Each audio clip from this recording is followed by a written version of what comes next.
کیا آپ جانتے ہیں کہ فرشتوں کی تعداد کتنی ہے؟ نہیں نا، تو چلو ہم آپ کو بتاتے ہیں۔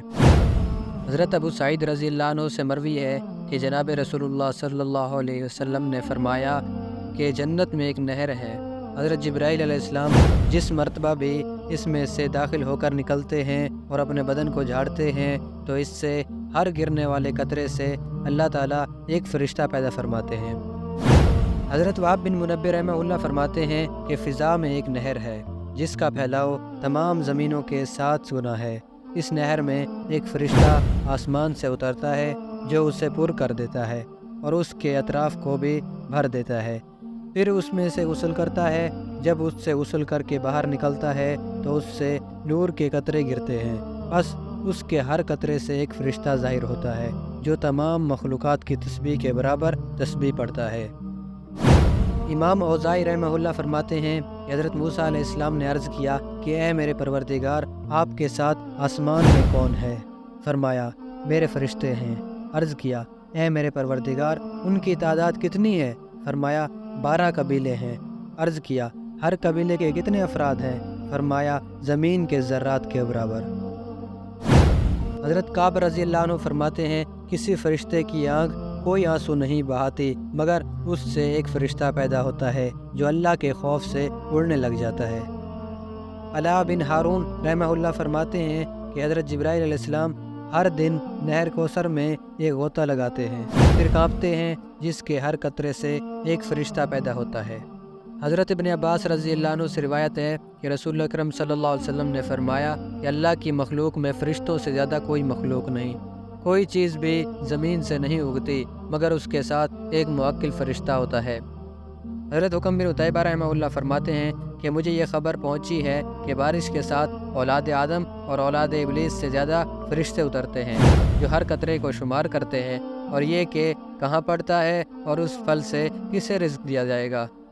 حضرت وہب رحمہ اللہ فرماتے ہیں کہ 7 آسمان فرشتوں سے بھرے ہوئے ہیں، اگر ایک بال برابر خالی جگہ تلاش کی جائے تو وہ بھی نہ ملے۔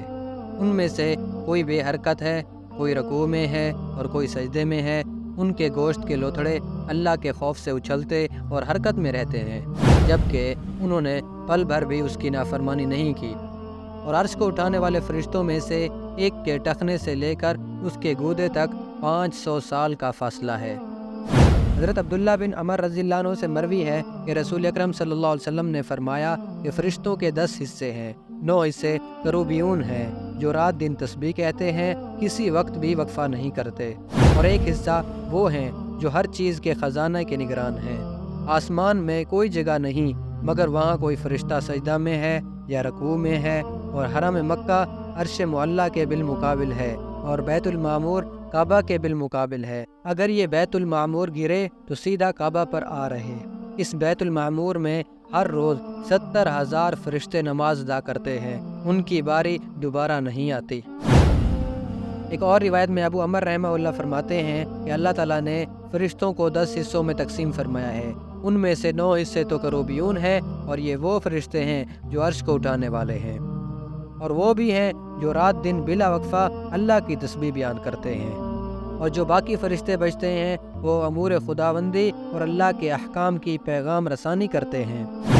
تو فائدے میں لکھتے ہیں کہ کروبیون وہ فرشتے ہیں جو باقی فرشتوں کے سردار ہیں اور اللہ کے مقرب ترین ہیں۔ عبد الرحمن بن سلمان رحمہ اللہ فرماتے ہیں انسان اور جنات کے 10 حصے ہیں، پھر انسان جنات کا 10واں حصہ ہے اور جنات 9 حصہ زیادہ ہیں، پھر جنات اور ملائکہ 10 حصہ ہیں، بس جنات 1 حصہ ہیں اور فرشتے 9 حصہ ہیں، اور ملائکہ اور روح 10 حصے ہیں، بس ملائکہ 1 حصہ ہیں اور روح 9 حصہ ہیں، پھر روح اور کروبیون 10 حصے ہیں، بس روح 1 حصہ ہے اور کروبیون 9 حصے ہیں۔ عدی بن ارطاط رحمہ اللہ ایک صحابی کے واسطے سے روایت کرتے ہیں کہ رسول اللہ صلی اللہ علیہ وسلم نے ارشاد فرمایا کہ اللہ تعالیٰ کے کچھ فرشتے ایسے ہیں جن کے کندھے کی گوشت خوف کے مارے کانپتے ہیں، ان میں سے کوئی فرشتہ ایسا نہیں کہ اس کی آنکھوں سے کوئی آنسو نکلے مگر وہ حالت قیام میں تسبیح پڑھنے والے فرشتے پر جا گرتا ہے، اور کچھ فرشتے ایسے ہیں جب سے اللہ تعالیٰ نے آسمانوں اور زمین کو پیدا کیا ہے تب سے سجدے میں ہیں، انہوں نے کبھی سر نہیں اٹھایا اور نہ قیامت تک سر اٹھائیں گے، اور کچھ فرشتے رکوع میں ہیں، انہوں نے کبھی بھی سر نہیں اٹھایا اور نہ کبھی قیامت تک سر اٹھائیں گے۔ اور کچھ فرشتے صف بستہ ہیں جو اپنی صفوں سے کبھی نہیں ہٹے اور نہ قیامت تک ہٹیں گے۔